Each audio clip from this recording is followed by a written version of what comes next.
Chers frères et sœurs de notre toujours aimable Jésus, le cardinal John Henry Newman, qui a vécu au XIXe siècle, entre 1801 et 1890, a été un très grand spirituel et intellectuel chrétien, passé de l'anglicanisme au catholicisme, et sa pensée originale et rigoureuse, en avance sur son temps, a influencé les théologiens du XXe siècle et anticipé en plusieurs aspects le Concile Vatican II. Le pape Paul VI disait d'ailleurs que le cardinal Newman était, je cite, « un guide sûr pour tous ceux qui sont à la recherche d'une orientation précise et d'une direction à travers les incertitudes du monde moderne. » Et tous les récents papes ont contribué à sa renommée. Ainsi, Jean-Paul II le proclame vénérable en 1991. Benoît XVI le béatifie en 2010 lors de son voyage apostolique en Angleterre. En 2019, le pape François le canonise sur la place Saint-Pierre. Et enfin, le 1er novembre 2025, le pape Léon XIV va le déclarer officiellement docteur de l'Église, confirmant l'opinion du cardinal Ratzinger, futur pape Benoît XVI, qui le qualifiait déjà en 1991 comme l'un des plus grands maîtres de l'Église. Newman est né et a grandi dans l'Église anglicane. À 15 ans, il connaît une première conversion spirituelle qui le pousse sur le chemin de la perfection évangélique. Il devient prêtre de son Église et curé de Sainte Mary. Il se trouve à l'origine du célèbre mouvement d'Oxford qui étudie, dans le contexte anglican, les pères de l'Église et l'histoire du christianisme antique. Ces études, empreintes de rigueur et d'une grande honnêteté intellectuelle, va le rapprocher, ainsi que d'autres grands intellectuels anglicans de l'époque, de l'Église catholique, où Newman va décider d'entrer en 1845, ce qui représente, dans les circonstances de sa vie, où il a tout à perdre sur le plan matériel et social, une démarche très courageuse. En 1848, Newman se rend à Rome avec quelques compagnons, eux aussi anglicans convertis au catholicisme. À ce moment, il n'est pas encore sûr de son avenir. Rentrera-t-il dans un ordre religieux ? Deviendra-t-il prêtre séculier de l'Église catholique ? Rien n'est très clair au départ. Dans un mémorandum daté de 1848, Newman écrit qu'il prend en considération le projet de rentrer dans l'ordre des Rédemptoristes, fondé par saint Alphonse-Marie de Ligorie. Mais il finira par choisir l'oratoire de saint Philippe Néri. En 1847, il est ordonné prêtre de l'Église catholique à Rome. Il mène ensuite une existence simple, éclairée et nourrie par une intense vie de prière, d'incessantes études, et son devoir apostolique d'annoncer la vérité l'habite. À propos du cardinal Newman, Jean-Paul II écrivait en 1991 « Une profonde honnêteté intellectuelle, la fidélité à la conscience et à la grâce, la piété et le zèle sacerdotal, l'amour de l'Église du Christ et de sa doctrine, une confiance inconditionnelle dans la providence et l'obéissance absolue à la volonté de Dieu, voilà ce qui caractérise le génie de Newman. » Fin de citation. Pour nous qui nous intéressons aux écrits de la servante de Dieu Luisa Picaretta et aimons à rappeler le numéro 66 du catéchisme de l'Église catholique qui affirme, je cite, que même si la révélation est achevée, elle n'est pas complètement explicitée. Il restera à la foi chrétienne d'en saisir graduellement toute la portée au cours des siècles. Eh bien, nous ne sommes pas forcément conscients que cette déclaration doit beaucoup aux travaux de John Henry Newman, de Saint John Henry Newman, et en particulier de son œuvre intitulée Essai sur le développement de la doctrine chrétienne. À l'occasion de la proclamation de son titre de docteur de l'Église en cette année 2025, il nous a semblé que le moment était tout trouvé pour lire quelques pages de cet auteur ô combien influent et important. Nous allons lire l'introduction de l'essai dans une traduction ancienne du XIXe siècle, mais pour en saisir le contexte, je vais commencer par vous lire la brève présentation du livre chez l'éditeur Ad Solem. Si l'ouvrage vous intéresse, je vous conseille vivement cette édition avec une traduction plus moderne. Voilà ce qui est dit à propos de cet ouvrage. Écrit en 1845 à Littlemore, près d'Oxford, l'essai sur le développement de la doctrine chrétienne a été pour Newman le moyen de résoudre le problème qui l'empêchait de rejoindre l'Église catholique. Comment justifier les dogmes dont l'origine ne semble attestée ni dans l'Écriture ni dans la tradition apostolique? Face à l'anglicanisme et à sa prétention d'avoir préservé la pureté de la doctrine primitive, Newman va élaborer une philosophie des formes de pensée qui est aussi une philosophie de l'histoire, car avec la révélation, l'histoire est en quelque sorte devenue doctrine. Newman montre que les idées, comme les êtres vivants, demandent un temps de maturation. Le processus qui les conduit à leur forme achevée ne relève pas d'une évolution, mais d'un développement. Celui-ci implique que la forme finale soit conforme au type primitif, ce qui requiert un principe d'homogénéité agissant à chaque phase du développement. Cette identité d'être, à travers les changements de forme, est précisément ce que Newman perçoit dans le motif que dessinent et la révélation et l'élaboration de la doctrine. Avec les dogmes, l'Église n'ajoute rien à l'Évangile. Elle permet à la révélation de nous parvenir aujourd'hui avec la même radicalité illuminative qu'à l'origine, intacte de toute hérésie. C'est là la raison d'être de l'Église catholique que Newman rejoignit le 9 octobre 1845 alors qu'il achevait l'essai sur le développement. Fin de cette brève présentation du livre. Nous allons donc lire cet ouvrage du cardinal Newman dans une traduction de M. Jules Gondon et qui a été traduit sur la seconde édition anglaise avec approbation de l'auteur. Introduction. Le christianisme remonte à une assez haute antiquité pour qu'il nous soit permis de le classer parmi les faits de l'histoire du monde. Son génie, son caractère, sa doctrine, ses préceptes et son but ne sauraient être traités comme des matières d'opinion privée ou de simple déduction. Autrement, on devrait considérer comme telles les institutions de Sparte ou la religion de Mahomet. On peut faire légitimement du christianisme le sujet de bien des théories. On peut se demander quelle en est l'excellence morale et politique, quel rang il doit occuper dans l'ordre des idées et des faits reçus. Est-il divin ou humain? Est-ce une création originale ou une composition éclectique? Ou bien est-il l'un et l'autre à la fois? Jusqu'à quel point se montre-t-il favorable à la civilisation et à la littérature?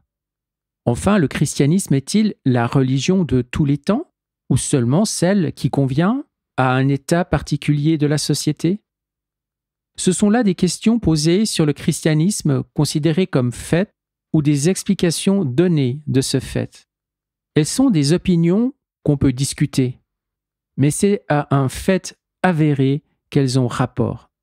Elles sont fondées sur l'hypothèse que le christianisme est un fait dont la réalité doit être jugée comme celle de tout autre fait. Et certes, elle l'a été au moins en masse, à moins qu'on ne tienne aucun compte du témoignage de tant de siècles. Le christianisme n'est pas le rêve de l'étude ou du cloître. Personne ne le cherche plus dans la lettre morte des documents, ni dans les théories de l'esprit individuel. Il est devenu, en quelque sorte, propriété publique. Ses accents ont retenti dans toute la terre, et ses paroles ont été portées jusqu'aux extrémités du monde. Dès le principe, il a eu une existence toute objective, et il s'est posé en face du genre humain. Le monde est sa demeure. Pour le connaître, il faut donc le chercher dans le monde, et écouter le témoignage que le monde porte de lui. Dans ces derniers siècles, on a admis l'hypothèse que le christianisme n'appartient pas au domaine de l'histoire, qu'il n'est pour chaque homme que ce que chaque homme le croit être, et rien de plus, qu'ainsi il n'est qu'un simple nom appliqué à un certain nombre de religions, différents entre elles, mais réclamant toutes la même dénomination, non parce que toutes pourraient assigner une seule et même doctrine qui leur sert de base commune, mais parce qu'il existe, çà et là, quelques points de concordance qui les lient les unes aux autres.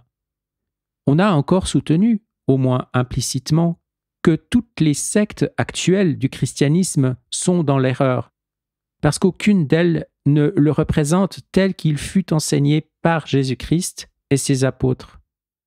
On prétend qu'il a disparu du monde, pour ainsi dire, dès sa naissance, et qu'il a été remplacé aussitôt par une ou plusieurs imitations qui se sont appropriées son nom, bien qu'elles n'eussent hérité que d'une partie de son enseignement. De plus, on prétend qu'il a toujours existé et qu'il existe encore aujourd'hui parmi les hommes, mais comme une doctrine secrète et cachée qu'une influence surnaturelle fait revivre, çà et là, dans le cœur de quelques individus, et qui ne se manifeste au monde que par des lueurs, des rayons fugitifs, suivant le nombre ou la position des initiés et leur rapport avec les événements de leur temps. Voilà ce qu'on dit et ce qu'on pense avec plus ou moins de précision. Il nous suffira de faire observer que tout ceci n'est qu'une hypothèse qui ne saurait occuper notre temps ni notre attention, à moins qu'on ne produise les faits sur lesquels elle repose ou qui la justifient. Jusqu'à ce qu'il nous soit démontré que nous devons considérer la question sous un autre point de vue, il est naturel, ou plutôt nécessaire, selon notre manière de procéder en pareil cas, de penser que la société chrétienne, laissée sur la terre par les apôtres, suivait la religion à laquelle ils l'avaient convertie. Nous devons conclure, puisque le christianisme a débuté par se manifester au genre humain, qu'il se manifeste encore ouvertement, d'autant plus que les prophéties l'ont annoncé comme devant exercer dans le monde une puissance visible et souveraine, et que tous ces caractères se retrouvent dans cette formule du christianisme qui est celle de l'histoire et qui en porte ordinairement le nom. Ce n'est donc pas une légère présomption, mais c'est tout simplement s'abstenir d'admettre arbitrairement un principe qui nous conduirait nécessairement au scepticisme le plus affligeant et le plus absurde, que d'affirmer que le christianisme des 2e, 4e, 7e, 12e, 16e siècles et des siècles intermédiaires est le même dans sa substance que celui enseigné au 1er siècle par Jésus-Christ et ses apôtres, quelles que soient les modifications en bien ou en mal que les années ou les vicissitudes des affaires humaines y aient apportées. Je ne nie pas la possibilité abstraite de grands changements. Il est concevable, au moins en idée, qu'à l'aide d'adroites innovations de temps, de lieu et de personnes, on ait substitué au christianisme primitif un christianisme de contrefaçon qui a pu être modifié et changé jusqu'à ce que, suivant le proverbe vulgaire, la lame et le manche aient été successivement renouvelés, ce qui veut dire que le christianisme aurait perdu son identité, mais non sa continuité. Nous disons que c'est là une chose possible, mais non avérée. Le onus probandi, la charge de la preuve, pèse sur ceux qui affirment ce que, sans se faire violence, on ne peut admettre. Pouvoir absolument douter d'une chose n'autorise pas le refus d'y croire. Aussi, quelques écrivains ont entrepris de chercher des raisons historiques pour justifier leur refus d'en appeler à l'histoire. Ils disent qu'en parcourant l'histoire du christianisme, ils trouvent des doctrines si diversement présentées et soutenues d'une manière si contradictoire par ceux qui les professent, que quelque naturel que cela puisse être, a priori, il est inutile par le fait de chercher dans l'histoire la matière de cette révélation accordée aux hommes. Ils soutiennent qu'ils ne sauraient être chrétiens d'après l'histoire, lors même qu'ils le voudraient. Ils ajoutent, avec Schillingworth, il y a des papes contre des papes, des conciles contre des conciles, des pères contre d'autres, ou en contradiction avec eux-mêmes. La décision des pères d'un siècle est contraire à la décision des pères d'un autre siècle. L'Église d'une époque est opposée à l'Église d'une autre époque. Et l'on peut accorder à ceux qui pensent ainsi que tandis que la raison suggère une enquête historique comme moyen d'arriver à la connaissance du christianisme, elle ne saurait leur garantir qu'ils ne trouveront pas en chemin quelque difficulté qui arrêtera leur marche et les empêchera d'arriver à un résultat satisfaisant. L'éloignement ou la proximité des temps, la rareté ou l'abondance des matériaux, la multiplicité des détails, la profondeur et la complication du système, le mélange subtil de l'enseignement reçu et de l'opinion individuelle, le désordre inévitable dans toute masse de faits historiques, la difficulté de trouver un point de vue d'où l'homme né à l'ombre protectrice de la révélation puisse arriver à en prendre sans partialité une idée extérieure et générale, ce sont là des considérations qui pourraient donner lieu de craindre que l'histoire, tout en étant le vrai moyen de déterminer le caractère du christianisme, ne puisse pas être en pratique employée d'une manière satisfaisante pour arriver à ce but. On ne saurait nier que cette crainte ne soit juste dans une certaine mesure. Je dis en une certaine mesure, car elle cesse de l'être si l'on soutient que celui qui ferait des recherches historiques n'obtiendrait pas une impression bien nette de ce qu'était le christianisme, et certaines vues générales de sa doctrine, de ses principes et de ses traits caractéristiques. La nature et le caractère de la religion sont des faits constants. Personne ne peut s'y tromper, qu'on l'accepte ou qu'on la repousse. Personne, par exemple, ne dira que le christianisme n'est pas toujours enseigné la bienfaisance et la miséricorde, qu'il ait sanctionné l'injustice ou toléré l'impureté, que son esprit soit sceptique, qu'il n'ait pas posé en principe l'efficacité des sacrements et des mystères.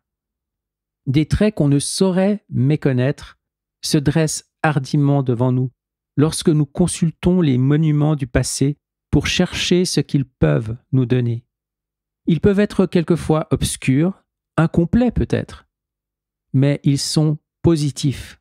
On y voit au moins ce qu'ils ne sont pas, ce qu'ils ne peuvent être. Quel que soit le christianisme historique, il ne saurait être le protestantisme.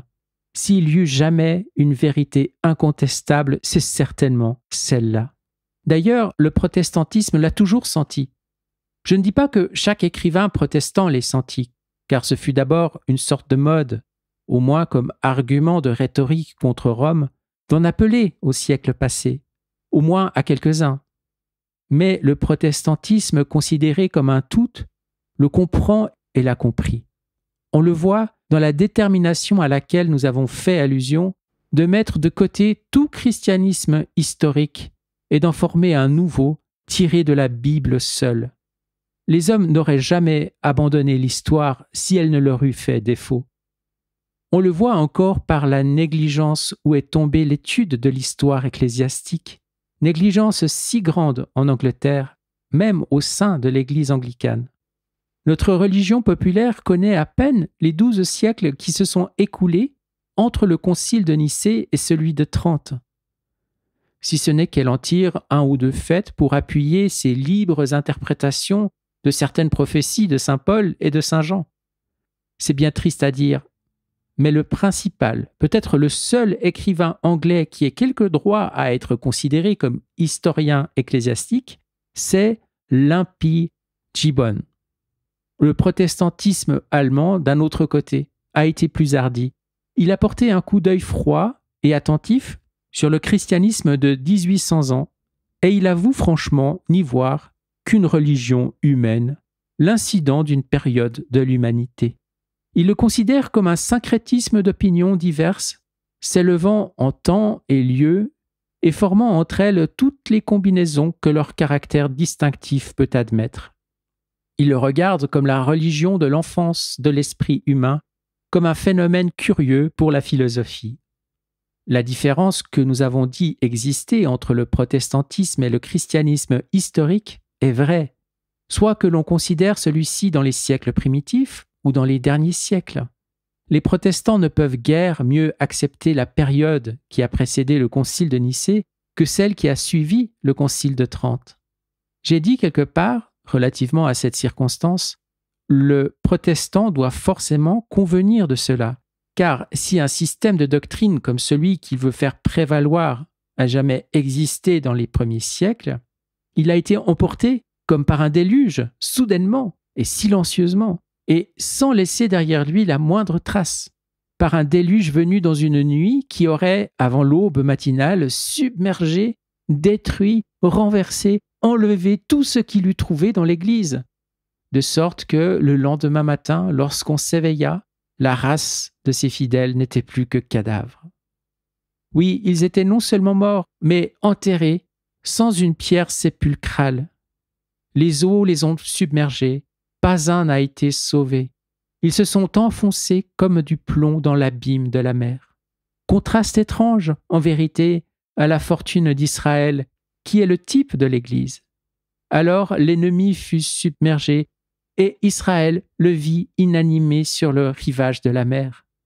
Mais ensuite il semblerait que les eaux, sortant comme un torrent de la gueule du serpent, aient couvert ces témoins, de sorte que pas même leur corps ne repose dans les rues de la grande cité. Que le protestantisme choisisse un point quelconque de ces doctrines, qu'il prenne sa manière de considérer l'état de grâce, les cérémonies, la superstition, ses notions sur la foi, sur la spiritualité du culte religieux, son refus de reconnaître la vertu des sacrements, la mission du sacerdoce, l'Église visible, ou encore sa doctrine sur l'efficacité divine des Écritures comme instrument destiné à l'enseignement religieux, et qu'il examine ensuite s'il trouvera dans l'Antiquité telle que nous la connaissons quelque appui à ces doctrines. Non, il doit convenir que le prétendu déluge a accompli son œuvre et qu'à son tour, il a disparu. Il a été englouti sans miséricorde comme lui-même avait été sans miséricorde. Ainsi donc, il est facile de s'assurer que le protestantisme n'est pas le christianisme de l'histoire. Mais reste un point sur lequel les études historiques ne peuvent pas si facilement nous satisfaire. L'histoire peut bien nous fournir une esquisse de cette divine religion, mais elle ne peut que difficilement nous en donner le tableau clair et complet. Les traits seuls qu'elle nous trace suffisent pour condamner le protestantisme, mais ils sont insuffisants pour imprimer dans nos âmes l'image vivante du christianisme. Une connaissance confuse et incomplète n'est pas une connaissance. S'en contenter, ce serait tomber dans les mêmes défauts que les jeunes gens qui n'ont pas encore achevé leurs études. Ils emploient des mots sans signification, ils manquent de précision et de clarté dans leurs idées, et ne distinguent pas ce qu'ils savent de ce qu'ils ignorent. C'est là un grand défaut d'esprit dont il faut nous corriger. Or, la difficulté pour nous, c'est de franchir les bornes de cette demi-connaissance du christianisme. Si nous prenons l'histoire pour guide, c'est d'obtenir d'elle, en matière de foi et de pratique, des vues si claires et si complètes qu'elles puissent nous servir à chaque instant de notre vie, des réponses précises à des questions précises, des décisions justes entre l'erreur et la vérité, des explications de ses propres contradictions et des règles pour bien apprécier ce qu'elle nous transmet. L'histoire n'est ni un symbole, ni un catéchisme. Elle donne des leçons plutôt que des règles. Elle ne peint pas sur la toile les détails qui furent familiers aux milliers de personnes dont les actes et la destinée sont enregistrés dans ses annales.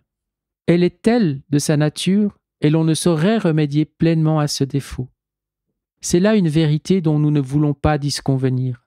Cependant, il est possible de poser des principes dont on puisse se servir avec beaucoup de succès comme des clés pour nous ouvrir la voie par laquelle nous pourrons pénétrer dans le dédale des faits que nous présente l'histoire, pour nous rendre capables d'en expliquer les aspects variés, de les classer et de les concilier.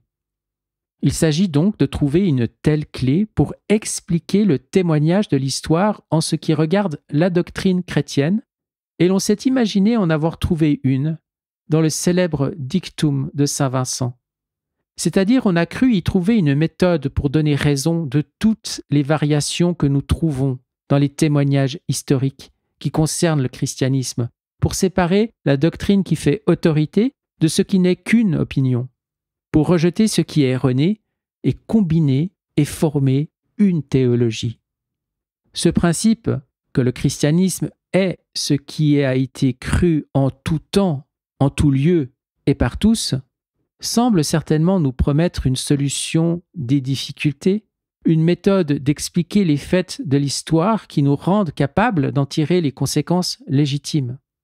Quoi de plus naturel que des théologiens et des assemblées d'hommes énoncent quelquefois leur propre opinion, parlent quelquefois d'après la tradition. Quoi de plus naturel qu'individuellement ils disent certaines choses par entraînement, dans un moment de vivacité ou d'emportement, d'après des conjectures, ou même qu'ils parlent de ce qu'ils ignorent. Quoi de plus certain qu'ils doivent tous avoir été instruits et catéchisés conformément à la croyance des apôtres. Quoi de plus évident que ce qui n'était que leur propre opinion portait une empreinte particulière qui le distingue facilement de ce qui a été également sa source dans le jugement privé de leurs frères. Quant à la doctrine commune à tous, au contraire, on peut par cela même conclure qu'elle a une origine autre que l'opinion privée des individus. Elle était évidemment une propriété publique dans laquelle tout le monde avait un intérêt commun, et le concours de tant de témoignages nous autorise, par le fait, à lui attribuer une source apostolique. Cette règle nous présente au premier abord une méthode simple et facile pour coordonner les faits variés que nous transmet l'histoire. Et là, en sa faveur, une probabilité a priori telle que rien ne nous autoriserait à la négliger, si ce n'était qu'elle nous fait défaut lorsque nous essayons de lui donner une application pratique.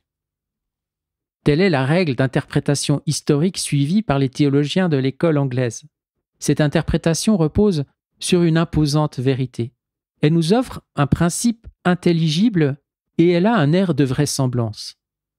Elle est dans le génie anglican, ou pour ainsi dire, elle est née avec lui. Elle tient un juste milieu en ce qu'elle ne rejette pas l'autorité des pères, tout en ne reconnaissant pas celle du pape.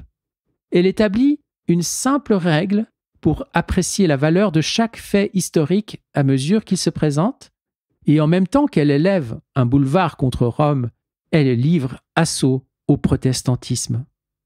Voilà ce qu'elle promet. Mais la grande difficulté est de l'appliquer au cas particulier.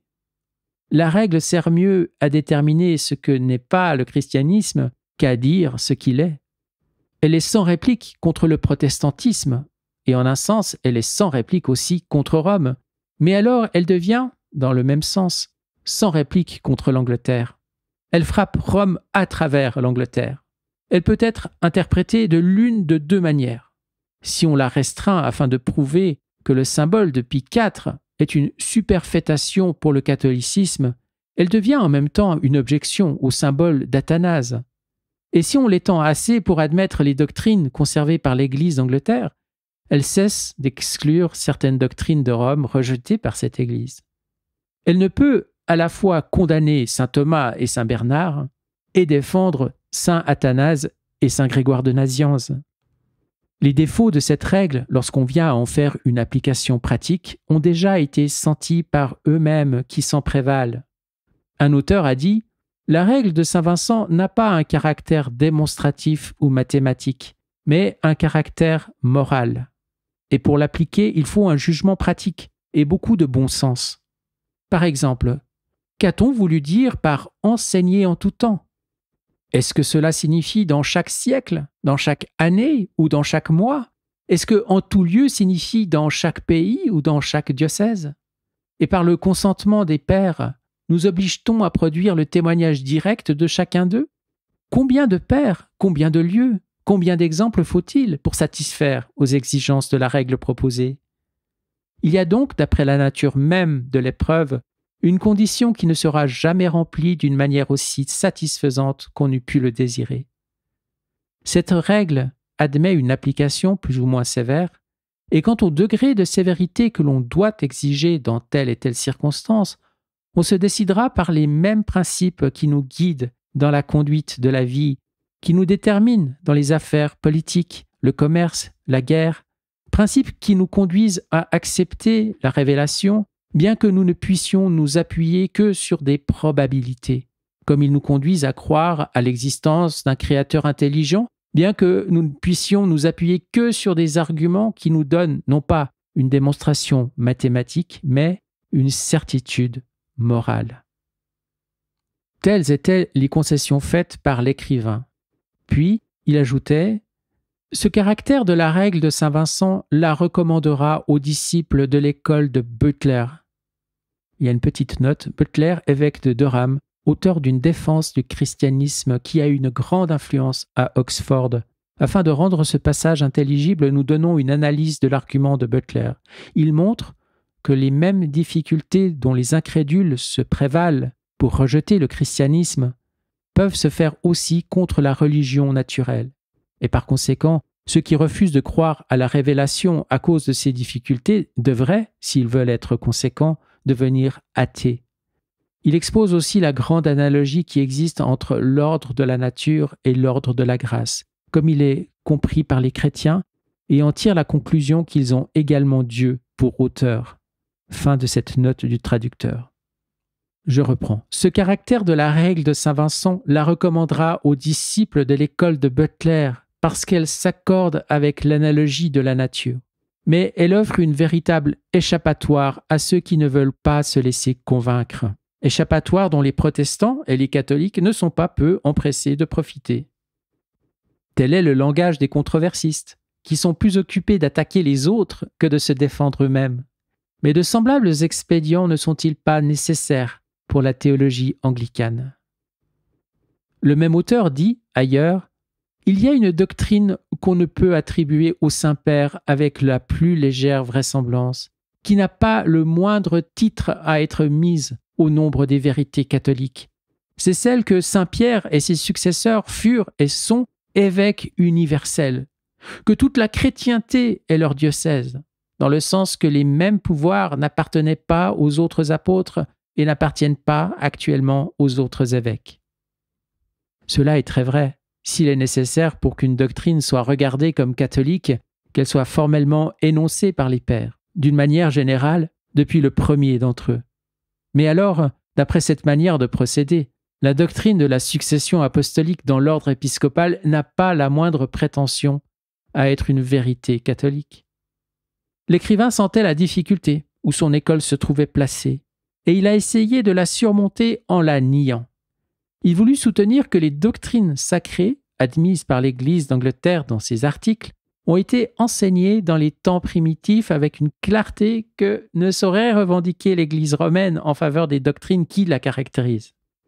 Nous affirmons avec confiance, ajoute-t-il dans une autre publication, qu'il n'y a pas dans le symbole d'Athanase un seul article concernant l'incarnation qui n'ait été anticipé dans la controverse avec les gnostiques. L'hérésie apollinarienne ou nestorienne n'a pas soulevé une question qui ne puisse être décidée par les paroles d'Irénée et de Tertullien. Fin de citation. Ceci peut être considéré comme vrai. On peut aussi admettre, et nous aurons l'occasion d'y revenir, qu'il y a aussi un consentement clair dans l'Église avant le concile de Nicée sur les doctrines de la consubstantialité de notre Seigneur et de sa coéternité avec le Père Tout-Puissant.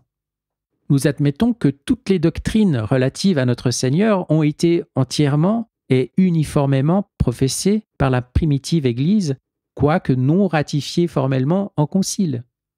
Mais il en est tout autrement de la doctrine catholique de la Trinité. Je ne vois pas dans quel sens on pourrait dire qu'il y a en sa faveur un consentement des premiers théologiens, à moins qu'il ne soit possible d'invoquer en même temps ce sens pour certaines doctrines de l'Église romaine que nous allons mentionner. C'est là un point que l'auteur des passages que nous avons cités aurait dû mûrir et peser plus soigneusement dans son esprit. Mais il semble s'être imaginé que l'évêque Bull a prouvé, par des passages tirés des pères des premiers siècles, l'ancienneté de la doctrine catholique sur la Sainte Trinité, aussi bien que celle touchant notre Seigneur. Or, on doit s'entendre clairement sur ce que doivent établir ceux qui chercheraient à prouver ce point. Il va sans dire que la doctrine même de la divinité de notre Seigneur donne à entendre et renferme, en partie, celle de la Trinité. Mais l'implication et l'induction tiennent à un ordre de preuve tout autre que celles qui nous ont occupés jusqu'ici. De plus, les assertions d'un père particulier peuvent certainement avoir un très grand poids, mais l'opinion d'un théologien ne saurait équivaloir à une chaîne d'autorité. Pour satisfaire aux exigences de la règle anglicane, il nous faut une doctrine complète, clairement énoncée par toute une Église. La vérité catholique en question est composée d'un nombre de propositions isolées, dont chacune, soutenue séparément, est une hérésie. Afin donc de prouver que tous les écrivains anti-nicéens l'ont enseigné, il ne suffit pas de démontrer que chacun d'eux est allé précisément assez loin pour être hérétique. Ce n'est pas assez de prouver que l'un a soutenu que le Fils est Dieu, ainsi le firent les Sabéliens et les Macédoniens, qu'un autre a dit que le Père n'est pas le Fils, telle fut l'opinion des Ariens, celui-là que le Fils est égal au Père, comme les trithéistes, enfin qu'il n'y a qu'un Dieu, comme les unitariens. Ce n'est pas assez de prouver que plusieurs ont attaché en quelque façon une triple puissance à l'idée du Tout-Puissant, car c'est ce qu'ont fait la plupart des hérétiques, et ils ne pouvaient guère penser autrement dès qu'ils acceptaient le Nouveau Testament. Mais nous devons montrer que toutes ces assertions, et d'autres encore, ont été avancées par un assez grand nombre de témoins séparés pour nous autoriser à regarder leur témoignage comme un consentement de docteur. Il est vrai que la profession subséquente de cette doctrine dans l'Église universelle crée la présomption qu'elle était reçue avant d'être professée. Et il est juste d'interpréter les premiers pères par les derniers. Cela est vrai, et on peut appliquer ce principe à telle autre doctrine que celle de la bienheureuse Trinité dans l'unité. Mais le quod semper, quod ubique, quod ab omnibus, c'est donc la maxime de saint Vincent, ce qui a été tenu toujours, en tout lieu et par tout le monde, entendu comme il l'est ordinairement par les théologiens anglais, n'admet pas plus les preuves par présomption que les preuves par implication. Ce qu'il nous faut, c'est un nombre suffisant de témoignages anténicéens dont chacun devance distinctement le symbole d'Athanase. Passons maintenant en revue le témoignage purement historique sur ce sujet. On ne doit pas supposer que je taxe d'hérésie les saints personnages dont les paroles n'ont pas toujours été suffisamment formelles ou exactes pour prévenir cette imputation. Cela posé, d'abord, les symboles des premiers temps du christianisme, si on les prend à la lettre, ne font aucune mention de cette doctrine catholique. Ils parlent bien d'une trinité, mais qu'il y ait du mystère dans cette doctrine, que les trois ne soient qu'un, qu'ils soient co-égaux, co-éternels, tous incréés, tous omnipotents, tous incompréhensibles, cela n'est nullement énoncé, et c'est ce qu'on ne pourrait jamais en recueillir. Sans doute, nous croyons qu'ils le donnent à entendre, ou mieux, que c'est ce qu'ils ont en vue. Dieu nous préserve de penser autrement, mais rien dans la lettre de ces documents ne nous conduit à cette croyance. Pour donner une plus profonde signification à leurs écrits, il nous faut les interpréter par les temps postérieurs. Il n'y eut dans les siècles anténicéens qu'un seul grand concile doctrinal. Il fut tenu à Antioche, au milieu du IIIe siècle, à l'occasion des innovations naissantes de l'école hérétique de Syrie. Alors tous les pères assemblés, quelle qu'en fût la raison, condamnèrent, ou tout au moins retirèrent, quand on discuta là-dessus, le mot homusion, qui fut reçu à Nicée contre Arius comme le symbole spécial du catholicisme. Ensuite, les 6 grands évêques et saints de l'Église anténicéenne sont saint Irénée, saint Hippolyte, saint Cyprien, saint Grégoire thaumaturge, saint Denis d'Alexandrie et saint Méthode. De ce nombre, saint Denis est accusé, par saint Basile, d'avoir jeté les premières semences de l'arianisme. Le même père soutient que saint Grégoire s'est servi, en parlant de notre Seigneur, d'un langage qu'il ne consent à défendre que sous prétexte d'un motif de réserve dans l'écrivain. Saint Hippolyte exprime comme s'il ignorait l'éternelle filiation de notre Seigneur. Saint Méthode parle d'une manière inexacte de l'incarnation, et saint Cyprien ne traite pas du tout de théologie proprement dite. Tel est l'état incomplet de l'enseignement qui nous reste de ces véritables saints qui de leur temps ont été les fidèles témoins du Fils éternel. De plus, Athénagore, saint Clément, Tertullien et les 2 saint Denis paraissent les seuls écrivains dont le style soit toujours assez précis et assez systématique pour faire songer au symbole d'Athanase. Si nous ne jugeons l'enseignement des pères que par ce qu'ils disent expressément, saint Ignace peut être considéré comme un patripatien, saint Justin comme un arien et saint Hippolyte comme un photinien. De plus, 3 écrivains seulement ont traité de la doctrine dans les siècles anténicéens. Ce sont Tertullien, Origène et nous pouvons ajouter Eusèbe, bien qu'il ait vécu en partie dans le IVe siècle. Tertullien est hétérodoxe sur la doctrine de la divinité de notre Seigneur. et il tomba ultérieurement dans l'hérésie ou le schisme. Origène est tout au moins suspect. Il doit être défendu et expliqué plutôt que cité comme orthodoxe. Enfin, Eusèbe était rien. En outre, on peut mettre en question de savoir si aucun des pères anténicéens affirme distinctement l'unité numérique ou la co-égalité des trois personnes, excepté peut-être l'hétérodoxe Tertullien, et cela surtout dans un ouvrage écrit après qu'il fut devenu montaniste. Cependant, dans l'hypothèse de ceux qui interprètent la règle de Saint Vincent contre l'Église romaine, nous ne devons sûrement pas être abandonnés pour ces grands articles de doctrine au témoignage d'un siècle postérieur. L'évêque Boulle dit que presque tous les catholiques aux anciens qui ont précédé Arius ont l'air d'ignorer la nature indivisible et incompréhensible du Fils de Dieu, article qui est expressément renfermé dans le symbole d'Athanase sous la sanction de son anathème. Il faut rechercher en outre jusqu'à quel point le témoignage que donnent les pères anténicéens, pris séparément, en faveur de la divinité du Saint-Esprit, est direct et littéral.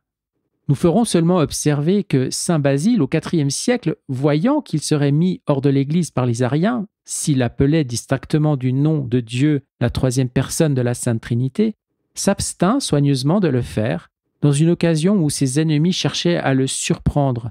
Et quand quelques catholiques le trouvèrent en faute là-dessus, saint Athanase prit sa défense. Eût-il été possible à un vrai chrétien, pour ne pas dire à un saint, de tenir une pareille conduite dans un siècle postérieur? Saint Basile, cependant, se conduisit ainsi, et quel qu'en soit le véritable motif, ce fait nous mène à conclure que la règle de Saint Vincent, ainsi qu'elle est conçue des anglicans, nous fait défaut lorsque nous la confrontons avec le témoignage des temps primitifs. Qu'on ne suppose pas un seul instant que j'attaque l'orthodoxie des théologiens primitifs, ou la forme de leur témoignage pour des examinateurs impartiaux, mais je les examine dans l'hypothèse que cette interprétation partiale de la règle de quod semper, nécessaire à ceux qui veulent se prévaloir de son autorité contre l'Église de Rome. Et maintenant, quant à l'évidence positive que les pères offrent en faveur de la doctrine catholique de la Trinité, elle a été recueillie par le docteur Burton et paraît se réduire aux deux chefs suivants. L'un est l'attribution de gloire aux trois personnes à la fois, par les pères et les églises, selon une tradition non interrompue dès les premiers temps. Le second comprend certaines assertions distinctes de pères particuliers. Ainsi, nous trouvons le mot Trinité employé par saint Théophile, saint Clément, saint Hippolyte, Tertullien, saint Cyprien, Origène, saint Méthode. La circumincession divine, la partie la plus distincte de la doctrine catholique, et l'unité de puissance et de substance sont professées, avec plus ou moins de clarté, par Athénagore, saint Irénée, saint Clément, Tertullien, saint Hippolyte, Origène et les deux saints Denis. Voilà à peu près tous les témoignages. Peut-être nous dira-t-on que nous devons prendre les pères antinicéens dans leur ensemble et les interpréter l'un par l'autre. C'est supposer qu'ils sont tous d'une même école, point qui resterait à prouver. Mais après tout, il est même douteux que cela rendît l'argument plus fort. Par exemple, quant au second cas, Tertullien est celui des pères qui est le plus explicite et dont le travail est le plus formel dans ses expositions de la doctrine catholique. Il serait à peine possible, dit le docteur Burton, après avoir cité un passage, pour Athanase lui-même ou le compilateur du symbole d'Athanase, d'avoir parlé de la Trinité en termes plus forts que ceux-ci. Cependant, Tertullien doit être considéré comme hétérodoxe sur la doctrine de l'existence éternelle de notre Seigneur.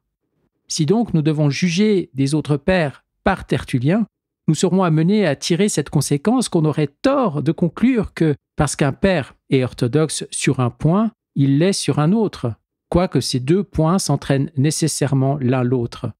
Puisque, d'après cet exemple, les expressions les plus exactes sur un article de la foi sont compatibles avec l'hérésie sur un autre, toutes les fois qu'elles ne l'excluent pas en termes express.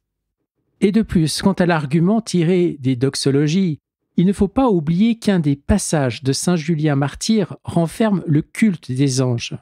Nous honorons et nous adorons, dit-il, Dieu et le Fils, qui est venu de lui, qui nous a appris ces choses, et la légion des autres bons anges qui le suivent et lui ressemblent, ainsi qu'à l'esprit prophétique.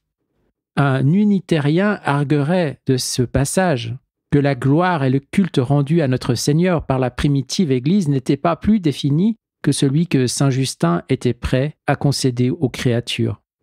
Voilà pour ce qui regarde la doctrine de la Sainte Trinité. Passons à un autre exemple. Il y a deux doctrines que l'on associe généralement au nom d'un père des 4e et 5e siècles et en faveur desquels il n'est guère possible d'invoquer un témoignage précis avant son temps. C'est le purgatoire et le péché originel. La règle de saint Vincent les admet ou les exclut tous les deux, selon qu'on la prend ou non rigoureusement au pied de la lettre. Mais si l'on s'en sert comme de la règle lesbienne, une petite note, allusion à un passage d'Aristote, la règle lesbienne était en plomb et se pliait en tous les sens. Note du traducteur.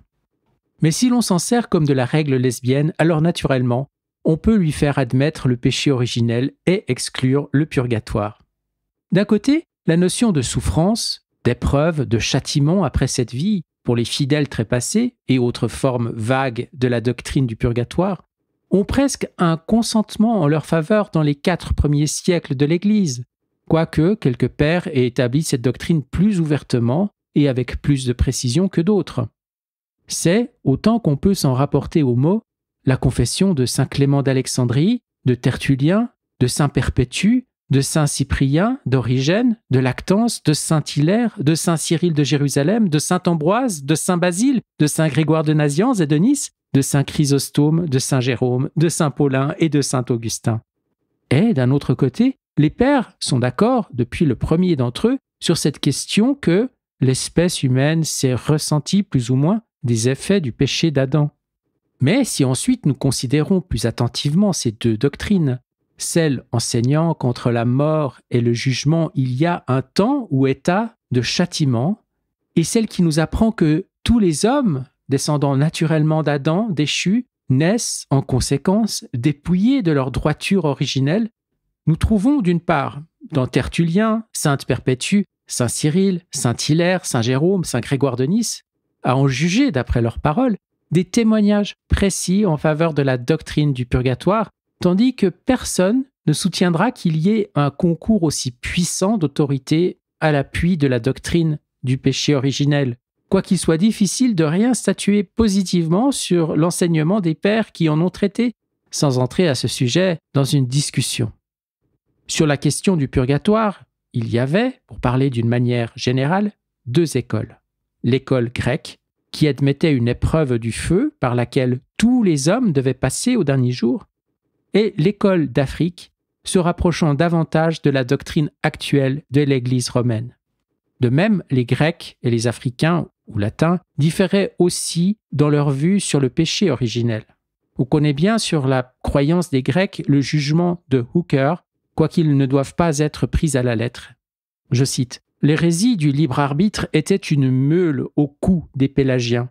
Condamnerons-nous donc sans miséricorde tous ces pères de l'Église grecque qui, induits en erreur, sont morts dans l'hérésie du libre arbitre ?» L'évêque Taylor, en défendant une doctrine opposée, porte un témoignage semblable. Je cite, « Le péché originel, dit-il, comme il est communément expliqué aujourd'hui, n'était pas la doctrine de l'Église primitive. Mais, quand Pélage eut troublé le torrent, saint Augustin en fut si affligé qu'il le frappa et le troubla encore davantage. Et véritablement, je ne pense pas que ceux qui soutiennent contre moi l'opinion de saint Augustin aient bien réfléchi que je déclare moi-même suivre les pères qui l'ont précédé et que lui-même a abandonné, comme je l'abandonne moi-même dans la question. » La même opinion est admise ou professée par Jansenius, Peto et Walsh, hommes d'écoles si différentes que nous pouvons considérer leur accord sur ce point comme une preuve de l'exactitude du fait. Un écrivain postérieur, après avoir examiné les témoignages de tous les pères un à un, arrive à conclure d'abord que l'Église grecque n'a sur aucun point favorisé Augustin, excepté en enseignant que la mort vint du péché d'Adam. Ainsi, après le temps de méthode, qu'une sensualité extraordinaire est contre nature. Il dit ensuite que l'Église latine affirmait en outre qu'une âme souillée et corrompue dans son fond a été transmise par voie de génération à sa postérité, doctrine niée depuis par saint Augustin et l'Église. et enfin que ni les Grecs ni les Latins n'ont obtenu la doctrine d'imputation. On peut observer en outre que la doctrine du péché originel ne paraît ni dans le symbole des apôtres, ni dans celui de Nicée. Nous donnerons encore un exemple comme spécimen de plusieurs autres. Je m'avance à un de nos autels pour recevoir la Sainte Eucharistie. Je n'ai aucune espèce de doute dans l'esprit sur le don que ce sacrement renferme. Je m'avoue à moi-même ma croyance et je me rappelle les bases sur lesquelles elle repose. La présence du Christ est ici car elle suit la consécration. La consécration est la prérogative des prêtres et les prêtres sont faits par l'ordination. Or, l'ordination vient en droite ligne des apôtres. Quels que soient nos autres malheurs, chaque anneau de notre chaîne est intact. Nous avons la succession apostolique, nous avons la forme canonique de consécration. Donc, nous recevons ce don ineffable. Ici, cette question se présente à mon esprit. Qui vous a parlé de ce don céleste ? Je réponds, je l'ai appris des pères. Je crois en la présence réelle parce qu'ils en rendent témoignage. Saint Ignace l'appelle le remède de l'immortalité. Saint Irénée dit que notre chair devient incorruptible et participe à la vie et à l'espérance de la résurrection parce qu'elle est nourrie du corps et du sang de notre Seigneur Jésus-Christ. Que l'Eucharistie se compose de deux choses, l'une terrestre et l'autre céleste. Origène, et peut-être Magnès après lui, disent « Ce n'est pas une figure du corps du Seigneur, mais son propre corps ». Et saint Cyprien parle en termes aussi terribles que possible de ceux qui le profanent. Je me range avec eux et je crois comme eux. C'est ainsi que je réponds. Puis cette pensée me revient à l'esprit. Et les mêmes anciens pères ne rendent-ils pas témoignage d'une autre doctrine que vous désavouez ? N'êtes-vous pas comme un hypocrite, les écoutant quand vous voulez et restant sourd à leur voix quand il vous plaît ? Comment prétendez-vous vous identifier avec les saints quand vous marchez qu'à demi avec eux ? Car de quoi parle-t-il le plus souvent ? De la présence réelle dans l'Eucharistie ou de la suprématie du pape ? Vous acceptez le plus faible témoignage et vous rejetez le plus grand. En vérité, quelque rares que soient les documents anténicéens sur la suprématie papale, ils sont infiniment plus nombreux et plus précis que les témoignages en faveur de la présence réelle. Témoignages se réduisant à quelques passages du genre de ceux que nous venons de citer. D'autre part, l'évêque Kay fait cette remarque sur un passage de saint Justin. Il dit « Le Nourri donne à entendre que saint Justin a soutenu la doctrine de la transsubstantiation.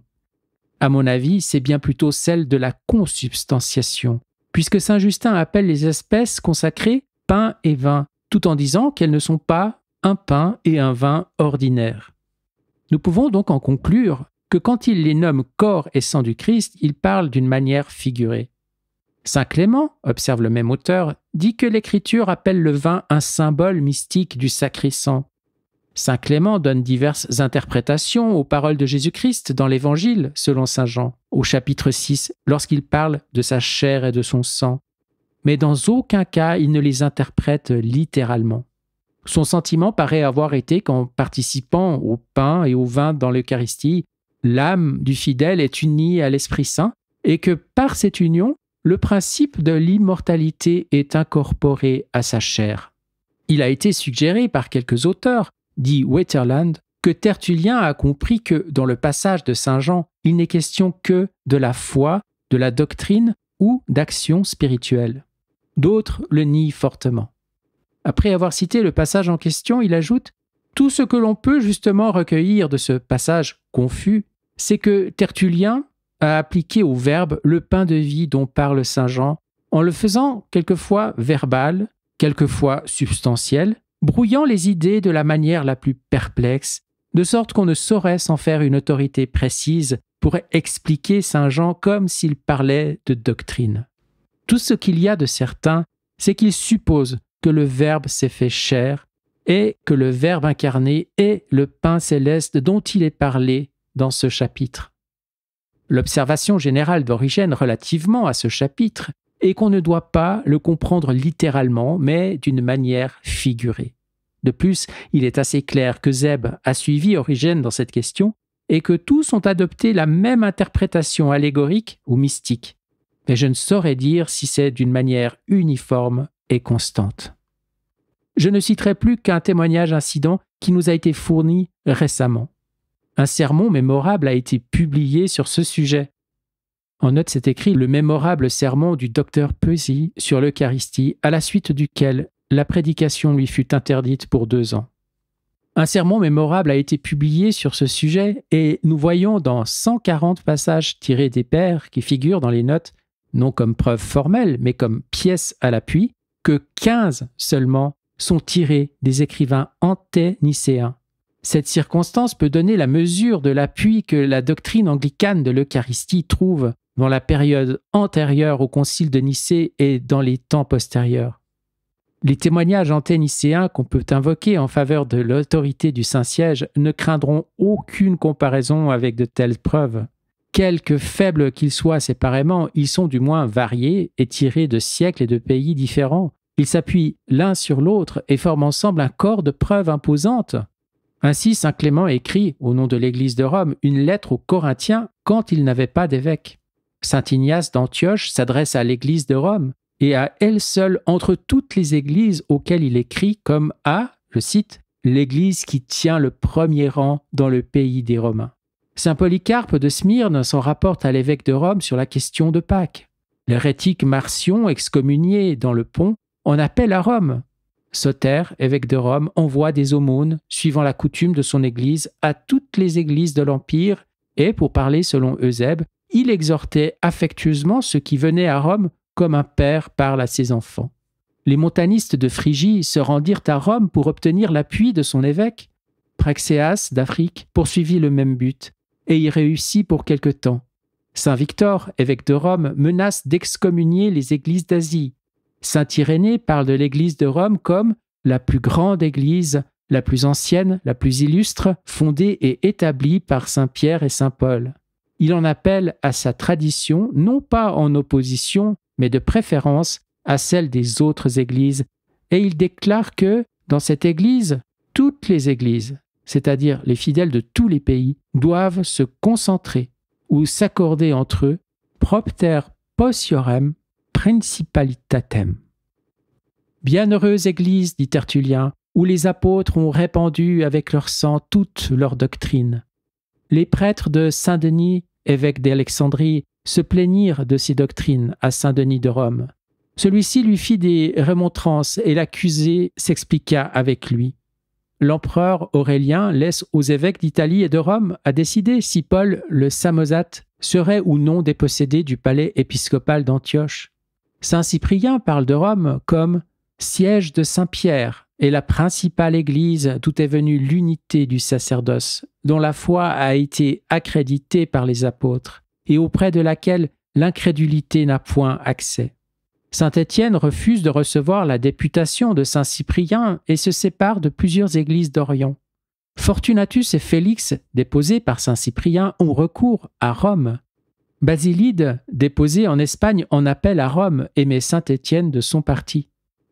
Quelles que soient les objections que l'on puisse faire contre tel ou tel de ces faits particuliers, et je ne pense pas qu'aucune objection sérieuse puisse s'élever, néanmoins je trouve, en les considérant en bloc, qu'il en ressort un puissant argument en faveur de l'autorité de Rome en matière de foi et de pratique. Argument beaucoup plus fort qu'aucun autre tiré de la même époque à l'appui de la doctrine de la présence réelle. Si l'on dit que les liturgies des IVe et Ve siècles prouvent que la présence réelle était la doctrine des temps primitifs, vu que les mêmes formes existaient probablement dans le culte divin dès le 1er siècle, c'est là sans doute une vérité importante. Mais il est vrai aussi que les écrivains des IVe et Ve siècles affirment hardiment et reconnaissent franchement que les prérogatives de Rome viennent des temps apostoliques, et cela parce que c'était le siège de Saint Pierre.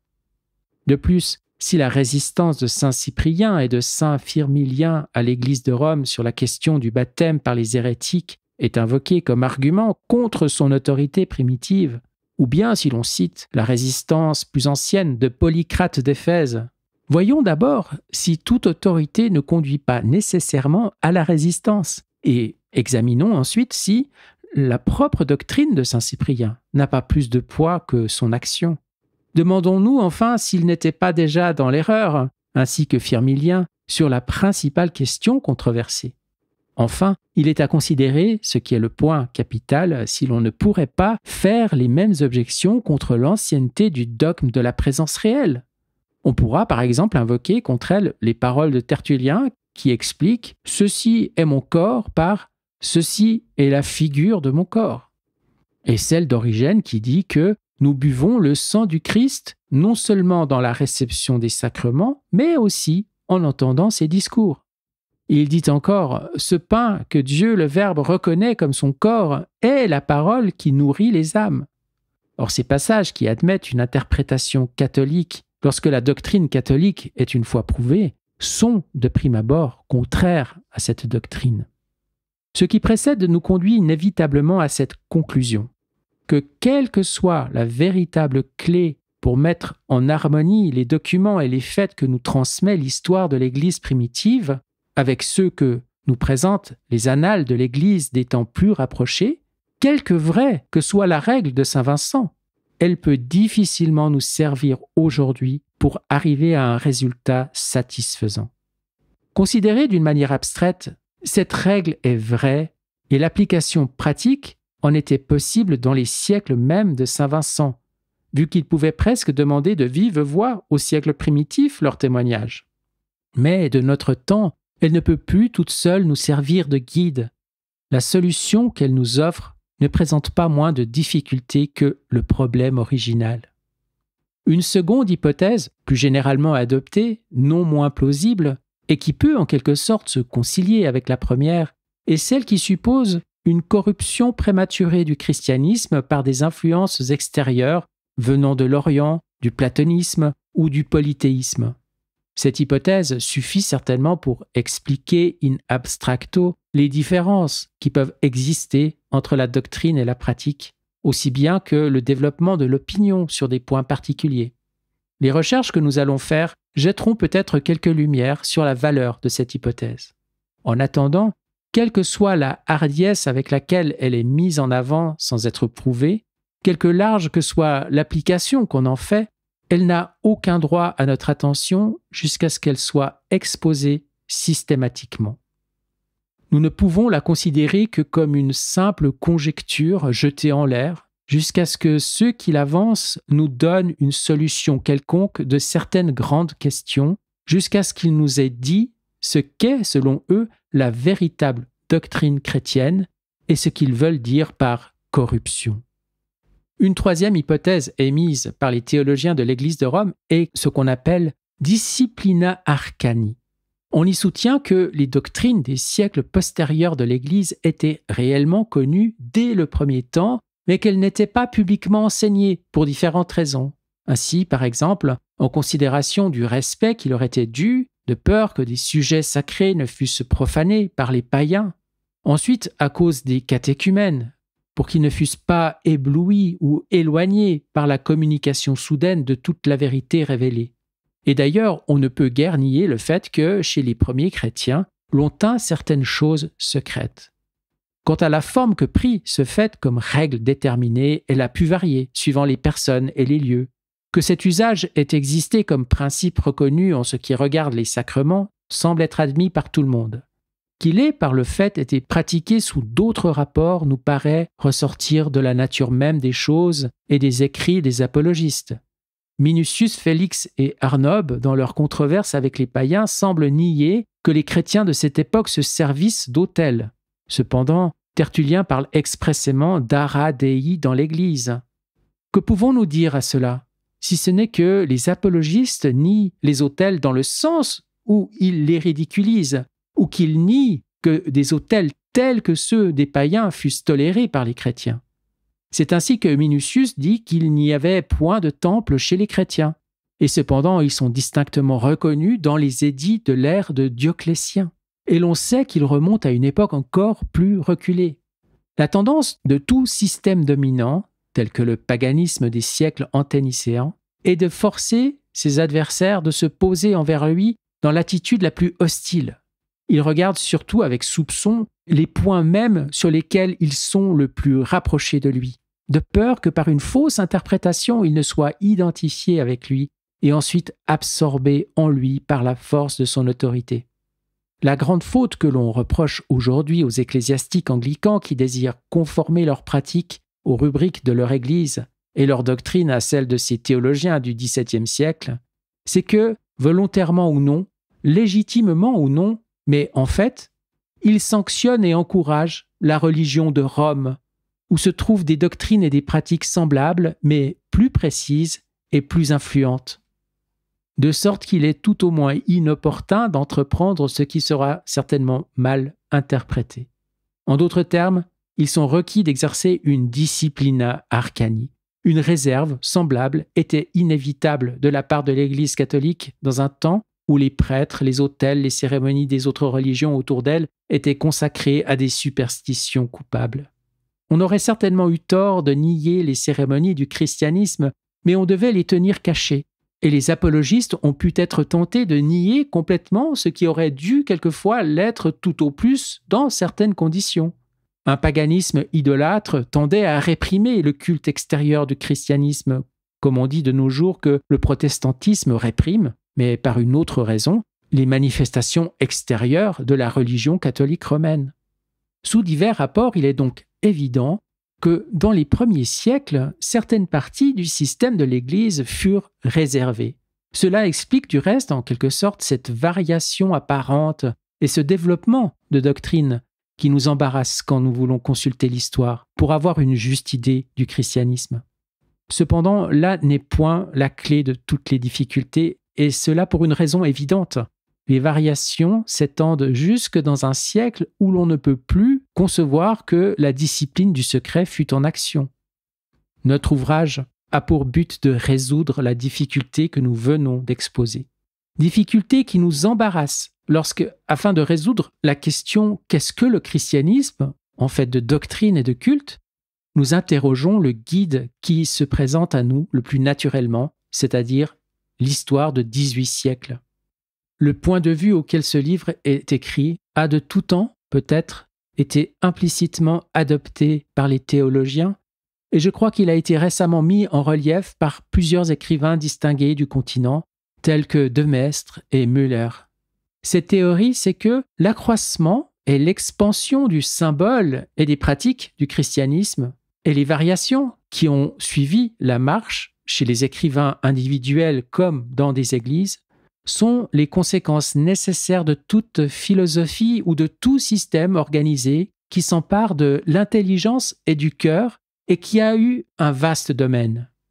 Je soutiens que, par la nature de l'esprit humain, le temps est nécessaire pour l'intelligence complète et le perfectionnement des grandes idées, et que les vérités les plus élevées et les plus merveilleuses, bien que communiquées au monde une fois pour toutes par des maîtres inspirés, ne sauraient être comprises tout d'un coup par ceux qui les reçoivent.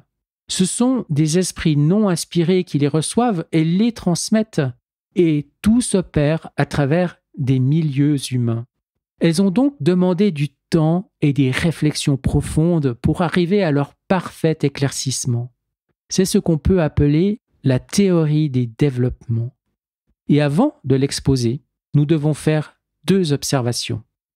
Premièrement, il est vrai que cette théorie est une hypothèse avancée pour expliquer une difficulté, mais aussi les différentes explications données par les astronomes pour rendre raison du mouvement apparent des corps célestes ne sont que des hypothèses qui expliquent certains phénomènes. Or, il serait aussi peu philosophique d'en faire une objection contre la théorie du développement que contre celle dont on se sert dans les sciences physiques.